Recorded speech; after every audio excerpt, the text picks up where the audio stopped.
তখন সবেমাত্র প্যাকেজ অনুষ্ঠানের ধারা শুরু হয়েছিল রাষ্ট্রীয় টেলিভিশন বিটিভিতে। স্বল্প পরিসরে সেই উদ্যোগগুলোর জন্য বিটিভি ছাড়াও একমাত্র মাধ্যম ছিল এটিএন বাংলা। সেই থেকেই শুরু। তারপরেও দেশে স্যাটেলাইট টিভির কোনো নীতিমালা এবং অবকাঠামো না থাকায় সমস্যা তো ছিলই, কিন্তু জয়ী হয়েছে ইচ্ছাশক্তি। শুরু থেকেই নানা সীমাবদ্ধতা পেরিয়েই চলতে থাকে মূলত বিনোদন ভিত্তিক এই চ্যানেলটি। এরপর ইরাক যুদ্ধের দামামা যখন দেশবাসীকে সচিত্র সংবাদের জন্য ক্ষুধার্ত করে তোলে, তখন সে চাহিদা মেটাতে স্বল্প পরিসরে সংবাদ প্রচার শুরু করে এটিএন বাংলা। সবাইকে স্বাগত জানাচ্ছি এটিএন বাংলা সংবাদে। আমি নাবিলা রহমান। সাথে সাথে বিনোদনের ক্ষেত্রে দেশীয় সংস্কৃতির উপর ভিত্তি করে বাড়তে থাকে অনুষ্ঠানের পরিধি। সম্পূর্ণ নিজস্ব উদ্যোগে প্রতিভা খুঁজে বের করার ছাড়াও নানা অনুষ্ঠান আয়োজন করে এই চ্যানেলটি।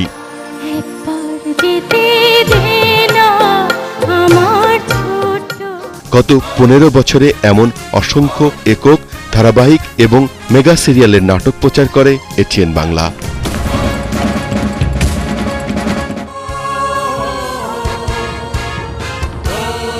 আর এসবের মাধ্যমে প্রতিভাবান শিল্পীরা যেমন প্রতিষ্ঠা পেয়েছে, তেমনি অনুষ্ঠান তৈরি এবং নির্দেশনার ক্ষেত্রেও গড়ে উঠেছে দক্ষ জনবল, যাদের উদ্যম আর মেধার পথ ধরেই এখন বিকশিত এদেশের এই শিল্প।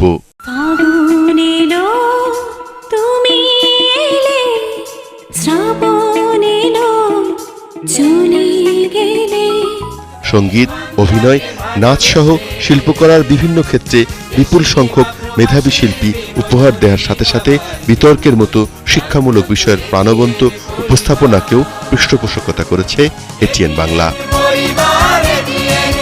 আর এরই স্বীকৃতিস্বরূপ অ্যামি অ্যাওয়ার্ড ছাড়াও অসংখ্য আন্তর্জাতিক পুরস্কার জিতে দেশকে বিশ্বের সামনে সম্মানিত করেছে এটিএন বাংলা।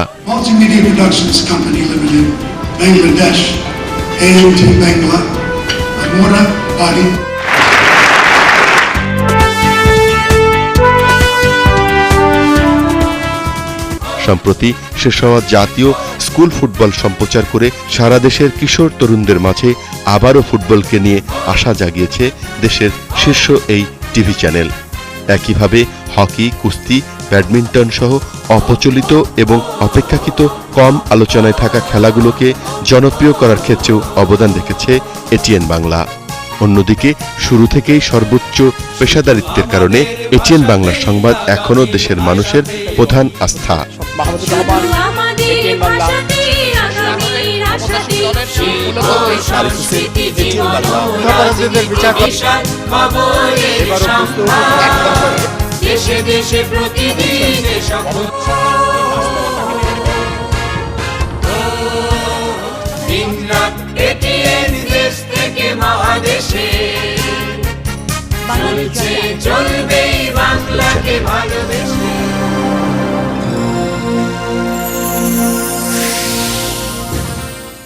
গণতান্ত্রিক আন্দোলন ও অন্যায় অবিচারের বিরুদ্ধে মানুষের সংগ্রাম ও রাজনৈতিক নানান মেরুকরণ ছাড়াও যে কোনো দুর্যোগ দুর্বিপাকে সার্বক্ষণিক বস্তুনিষ্ঠ সংবাদ পরিবেশন করছে প্রতিষ্ঠানটি। একইভাবে যুদ্ধাপরাধীদের বিচারের সপক্ষে জনমত গঠন ও তথ্য সংগ্রহ ছাড়াও জাতীয় দিবসগুলোতেও প্রতিষ্ঠানটির সংবাদ সবসময় অনন্য। সব ক্ষেত্রেই গত 15 বছরে এটিএন বাংলার কাছে গুরুত্বপূর্ণ দেশীয় সংস্কৃতির মূল চেতনা। আর সেই চেতনাকে ধারণ করে নতুন সম্ভাবনাকে বাস্তবের আলোয় আনার প্রত্যয় নিয়েই যাত্রা শুরু হলো 16তম বছরের। আরিফ হোসেন, এটিএন বাংলা, ঢাকা।